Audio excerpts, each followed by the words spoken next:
नमस्कार, arise news में आपका स्वागत है। तो पेश है आज की अहम खबरें। नर सेवा नारायण सेवा, इस वाक्य के अर्थ को जानते समझते तो सभी लोग हैं, लेकिन कुछ ही लोग इसे अपने जीवन में उतार पाते हैं।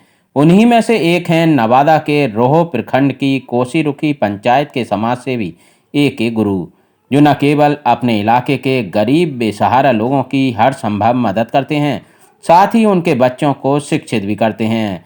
उनका मानना है कि सामाजिक विषमता और अशिक्षा समाज के विकास में सबसे बड़ी बाधक है, इसलिए समर्थ लोगों को गरीब बेसहारा लोगों की हर संभव मदद करनी चाहिए।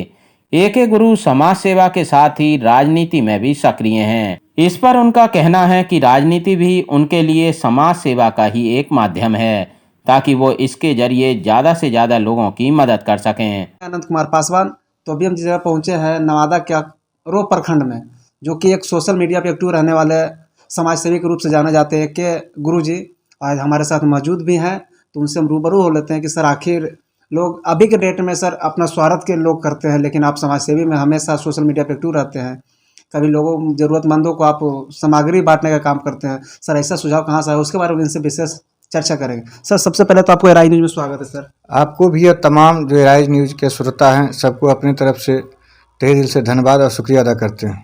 सर आप एक सोशल मीडिया पे एक्टिव रहते हैं, लोगों के सामग्री जो जरूरतमंदों को सामान आप वितरण करते रहते हैं। सर ऐसा सुझाव आपको पास मिला कैसे और कहाँ से आया सर? जो आपकी इसका प्रेरणा मेरे पिताजी हैं।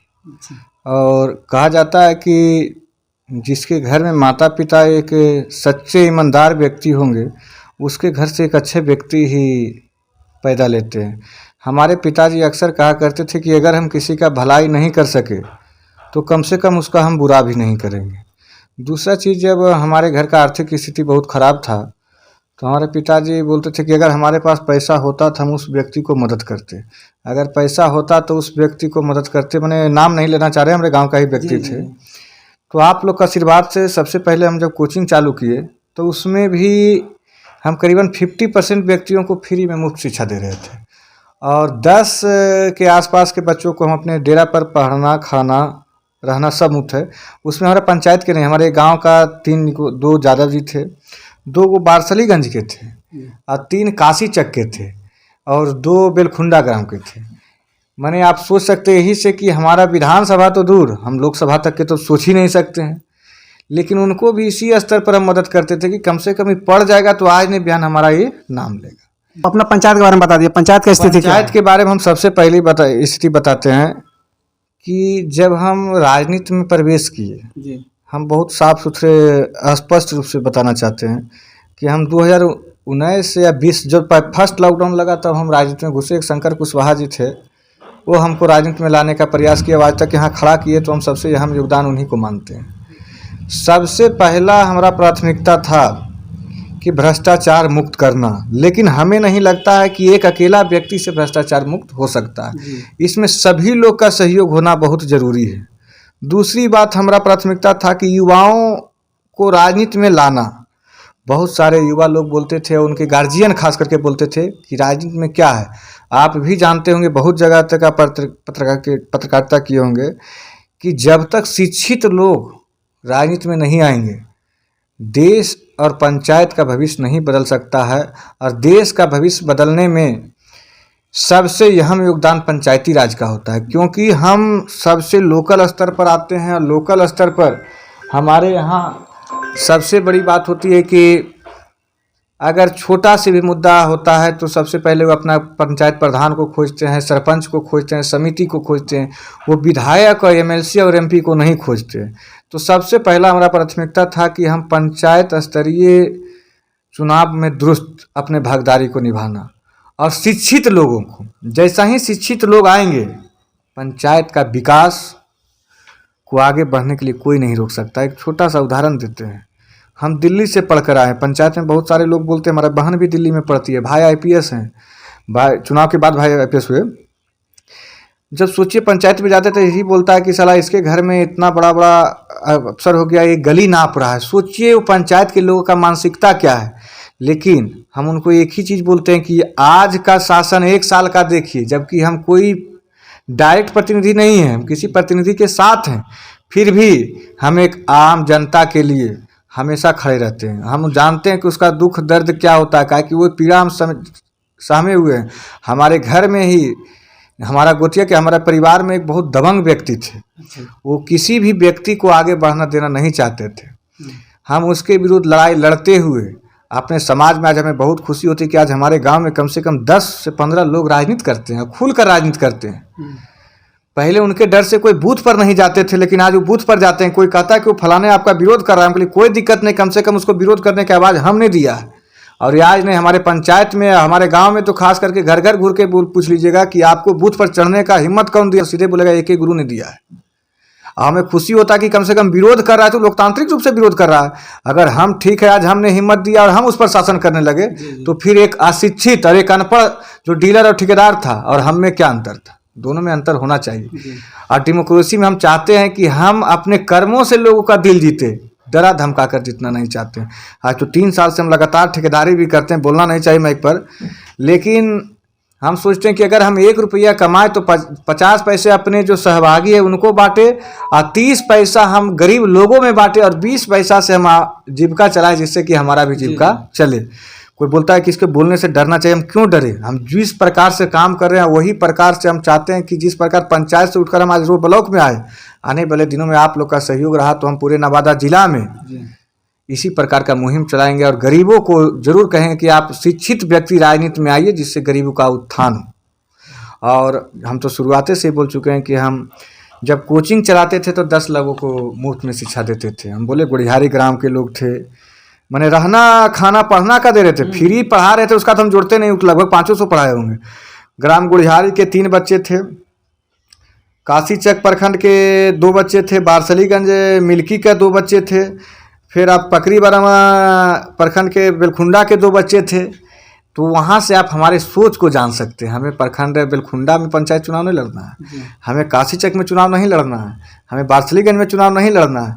नवादा के लोग को छूट, आज भी कहीं कोई कह देता है कि वहाँ एक घटना हो गई है, हम तो कोई उतना बड़ा पूंजीपति नहीं है, लेकिन जितना बन पाता है हमको लगता है कितना ज़्यादा से ज़्यादा जाके उससे मदद करें। तमिलनाडु में सर जो स्थिति परिस्थिति है सर, उस पर थोड़ा सा कुछ बोल दीजिए आप।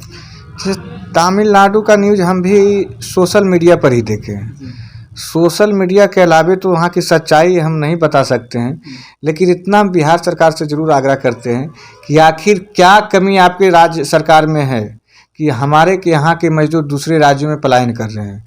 आप 17 सालों से शासन कर रहे हैं, उसके बावजूद भी यहाँ इंडस्ट्रीज नहीं लगा, तो कहीं ना कहीं यहाँ बिहार सरकार की बहुत बड़ी खामियां है कि वहाँ का न्यूज़ क्या है इसके बारे में हम नहीं जानते हैं, गलत है या सही है।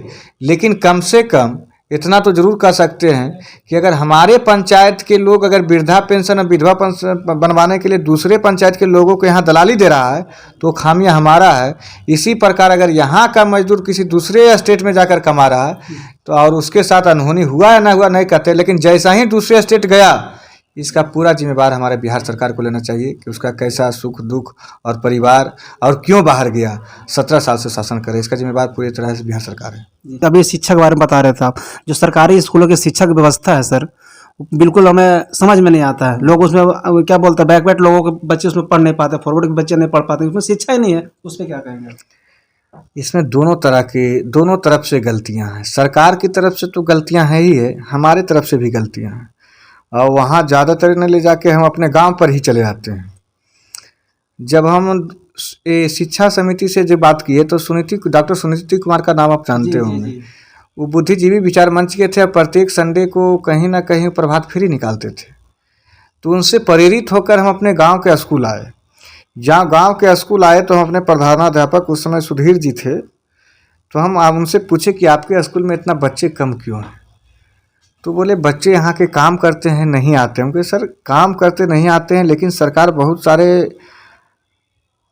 लुभावना योजना चला चुके हैं जिससे बच्चे जरूर आएंगे। हम बोले आप खाना क्यों नहीं बनाते हैं? तो बोले खाना क्या बनाए, यहाँ हमसे कमीशन लिया जाता है। सोचिए जब एक शिक्षक से एक ग्रामीण कमीशन ले रहा है, दबंग यादव। जब हमारे गांव के दबंग यादव डीलर है, केवल नाम नहीं ले पा रहे हैं, लेकिन आप कहीं बोलिएगा तो हम खड़े हाथ से बोलते हैं, एक दबंग यादव उससे जब कमीशन ले रहा था तो सोचिए उस गांव में बच्चों को शिक्षा कहाँ से मिलेगा। जब हम बिल्कुल परिपूर्ण, अब यार हम इस पर बोला हम परिपूर्ण हैं और हम ही वहाँ से सोच रहे हैं 5,000 रुपया मिलेगा। हमने उनका विरोध किया, उनको प्रधानाध्यापक पद से हटाया गया उनके दबाव में, कोई दूसरे प्रधानाध्यापक आए। और आज इतना ये नहीं कहते हैं कि वो बच्चे कोई बहुत बड़ा मेरिट पा लेंगे, लेकिन इतना जरूर कहते हैं वो बच्चे आवेदन लिख सकते हैं, वो बच्चे नाम लिख सकते हैं, उस बच्चे पर अगर बरतुहारे आएगा तो अपना एड्रेस लिख सकते हैं।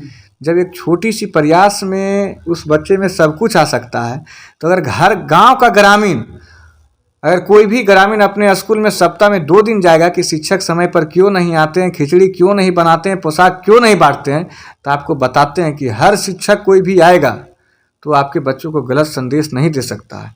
केवल हमें एकजुट रहने का प्रयास है। एक छोटा सा उदाहरण देते हैं कि हम लोग का जाति बहुत कास्ट में बटा हुआ है और इसी में राजनीति लोग फायदा करता है कि फलाने यादव है, उस पासवान है, वो ब्राह्मण है, वो भूमियार है। इस रूप में हम लोग को तोड़ दिया है राजनीति करने वाले जो ऊपर से राजनीति करते हैं। तो एक छोटा सा उदाहरण हम उन लोगों को देते हैं कि ना तो आप ब्राह्मण, भूमियार, पासवान, यादव, मुस्लिम में बटिए। कहा कि आप मार्केट जाते होंगे तो अंगूर का गुच्छा भी देखते होंगे, एक टूटा हुआ अंगूर भी देखते होंगे। दोनों अंगूर खाने में मीठा लगता है, लेकिन जो गुच्छा में रहता है उसका कीमत ज़्यादा होता है, टूटा हुआ रहता है उसका कीमत कम लगता है। इसका अगर पूरे गांव संगठित होकर ब्लॉक पहुंचिएगा तो वहाँ का पदाधिकारी बाध्य होकर इस योजना को आपके गांव में देंगे, लेकिन आप गांव में देंगे तो पूरे गांव का विकास होगा, लेकिन आप टूटा हुआ रहिएगा। ना तो आपको वो सुनेंगे, ना तो आपको वो सुनेंगे, आपका गांव विकास नहीं विनाश की ओर जाएगा और आपके बच्चे भी वही दारू ताड़ी और गांजा भांग में लिप्त रहेंगे और कोई पूछने वाला नहीं। तो हम तो यही बोलेंगे अपने समाज से, अपने लोगों से और पूरे समाज से कि सबसे ज़्यादा जोर देना है वो शिक्षा पर देना है। जैसा ही आप शिक्षा पर जोर दीजिएगा, भ्रष्टाचार में कमी आएगी और गांव में तरक्की आएगी। तो एक छोटा सा उदाहरण बताते, पहले आप पंचायत में लोगों को इतना गांव में विकास देखे होंगे, कभी नहीं देखे होंगे, लेकिन अब आप एक काम नहीं करिएगा तुरंत 2 आवेदन आपके पंचायत में पड़ेगा। ठीक है, आप 100% नहीं काम कीजिएगा, लेकिन आप 70% तो काम करिएगा। वो कब हो गया? जब आप 50% जागरूक हुए तो 70% काम कर रहे हैं। जिस समय हमारे पंचायत के लोग 70% जागरूक होंगे, 100% हमारे पंचायत में काम होगा और हमारे ब्लॉक में काम होगा और हमारा देश और समाज तभी विकसित होगा जब पंचायत में काम होगा। तो जो हमारे साथ भी मौजूद थे वो सोशल मीडिया पे एक्टिव रहने वाले एक के गुरु जी थे, और इनका विचार कैसा लगा आपको तो मेरा यूट्यूब चैनल पर अगर देख रहे हो तो सब्सक्राइब करना ना भूलें, और फेसबुक पेज पे देख रहे हो तो लाइक और शेयर करना ना भूलें।